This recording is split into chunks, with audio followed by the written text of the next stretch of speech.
One of Asia's most prestigious defense industry exhibitions is back in full force amid a surge in regional defense spending. The Langkawi International Maritime and Aerospace exhibition in Malaysia is expected to generate up to nearly $4 billion in business pledges. This against the backdrop of the war in Ukraine, increasing tensions in the Indo-Pacific and a global arms race. And CNA's Melissa Goh joins us live from Langkawi, Malaysia, with more on this story. Melissa, regional security and safety as well as freedom of navigation, including in the South China Sea, all highlighted by Malaysia's defense minister, who spoke at the Chief of Navy conference today. What else was discussed there?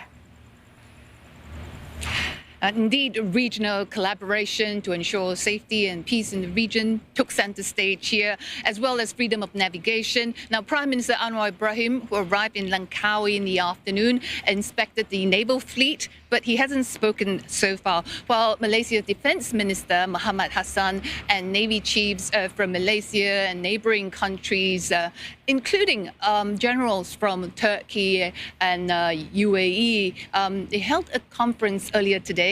Now, Admiral Samuel Paparo, commander from U.S. Asia-Pacific Fleet, was present as well. Now, U.S. has been a friend, he said, with Malaysia in the region for 66 years. He said the region is important. The Straits of Malacca is an important waterway, one of the busiest, where over a quarter of world trade passes through.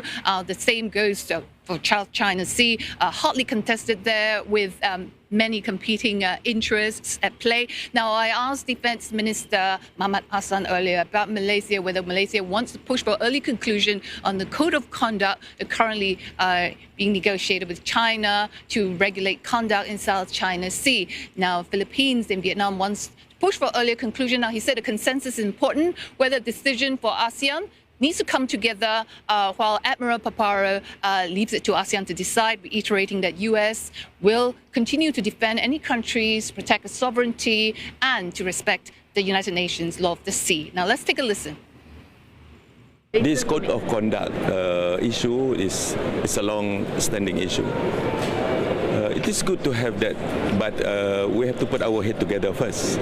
We cannot be negotiating one country and one country individually, because especially in ASEAN, it has to be one voice and one common interest.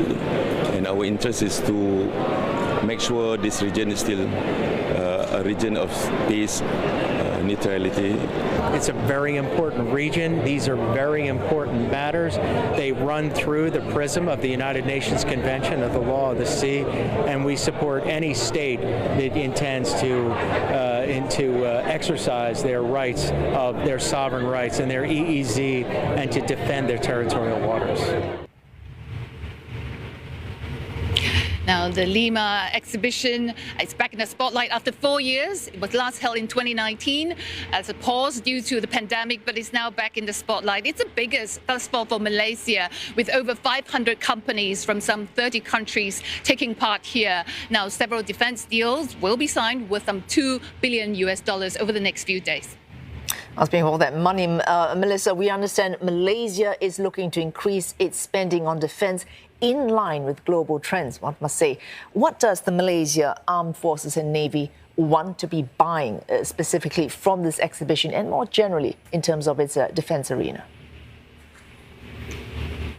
Well, I spoke with Armed Forces Chief Afandi Buang on the sidelines of this defense exhibition. Now, if you ask him, of course, he said the budget for defense spending is never enough.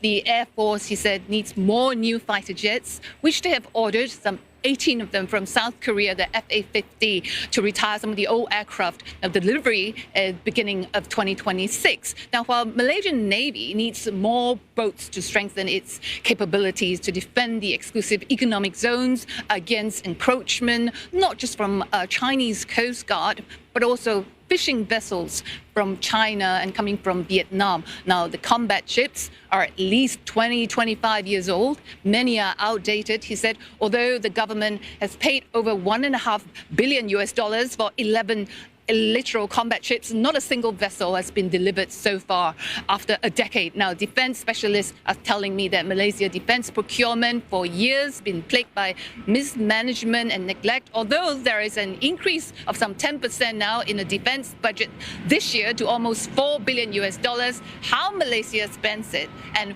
where is it going to be spent on is being keenly watched. It can't be business as usual. All right, thanks. CNA's Melissa Goh reporting live to us there from Langkawi, Malaysia.